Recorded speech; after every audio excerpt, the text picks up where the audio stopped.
अस्सलामुअलैकुम वरहमतुल्लाहि वबरकातुहू। नाजरीन, आज मैं लेकर हाजिर हूँ आपके लिए paper 6 part 3 BA honours Magadh university. याद रखिएगा, मगध यूनिवर्सिटी के लिए है और यही सेम इसी तरह का सवालात आपको पूछता है। आपको कहाँ? JPU यानी कि जयप्रकाश यूनिवर्सिटी। तो इन लोगों का सवाल जो रहता है जो सिलेबस है एक जैसा ही रहता है। तो ये सवालात आपको मगध यूनिवर्सिटी का है। और रही बात मैंने इसमें क्यों बनाया हुआ है, क्योंकि देखिए हुआ क्या था कि जो सवालात थे हमारे पास ओरिजिनल पर्चा, उसे चूहा ने खा लिया। ठीक है, तो चूहा का कतरन वगैरह सब था, तो पता नहीं चल रहा था सवाल क्या करें कैसे करें। तो मैंने उसे टाइप कर लिया और मैंने अलग से फॉर्मेट बना के, ताकि आप लोगों को पता चल सके। ठीक है, आप लोगों के लिए इतनी मेहनत करता हूँ एक वीडियो बनाने के लिए, तो इस वीडियो को लाइक कर दीजिएगा, शेयर कर दीजिएगा बच्चों में।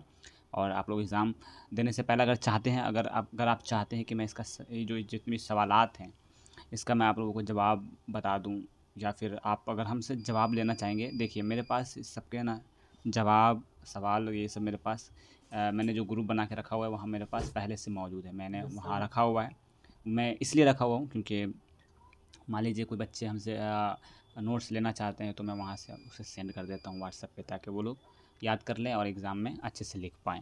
तो आइए बगैर किसी देरी के आगाज़ करते हैं। देखिए ग्रुप ए के अंदर आपको जो सवालात पूछे गए थे वो इस तरह से था। देखिए पहला सवाल पूछा था कि अल्ताफ़ हुसैन हाली ने शायरी के लिए किन शर्तों को मुतय्यन किया तफ़सीली गुफ्तगू के लिए। तो यहाँ यहाँ पर जो है ना, यहाँ पे मैंने जो टाइप किया तो टाइप मिस्टेक है, तो तफ़सीली गुफ्तगू कीजिए होगा। ठीक है, तो दूसरा सवाल है अल्ताफ़ हुसैन हाली की तनकीद निगारी से अपनी वाक़फ़ियत का इज़हार कीजिए। तीसरा सवाल पूछा था उर्दू तनकीद पर एक नज़र के हवाले से कलीमुद्दीन अहमद की तनकीद निगारी पर रोशनी डालिए।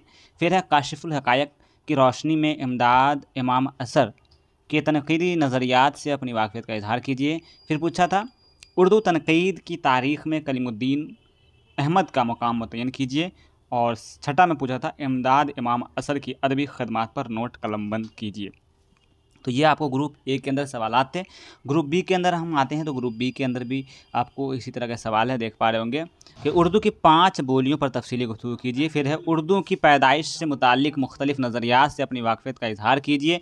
इसके जो आप देख पा रहे हैं ग्रुप बी के अंदर जो सवाल है सेकंड नंबर, तो नज़रियात के जो ऊपर है हम मेरे चैनल पर एक वीडियो अपलोडेड है उर्दू ज़बान के मुताल्लिक, जो है ना अलग अलग लोगों के जो आपको नज़रियात हैं वो आप वहाँ से देख कर याद कर सकते हैं।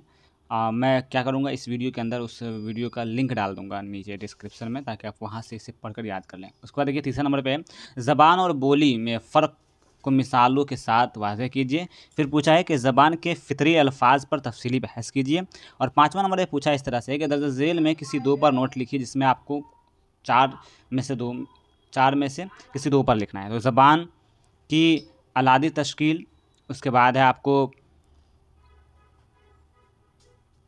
उर्दू हिंदी का बाहमी रिश्ता, फिर जदीद हिंद आर्याई दौर, उर्दू की इब्तिदा से मुतालिक मसूद हसन ख़ान से नज़रिया।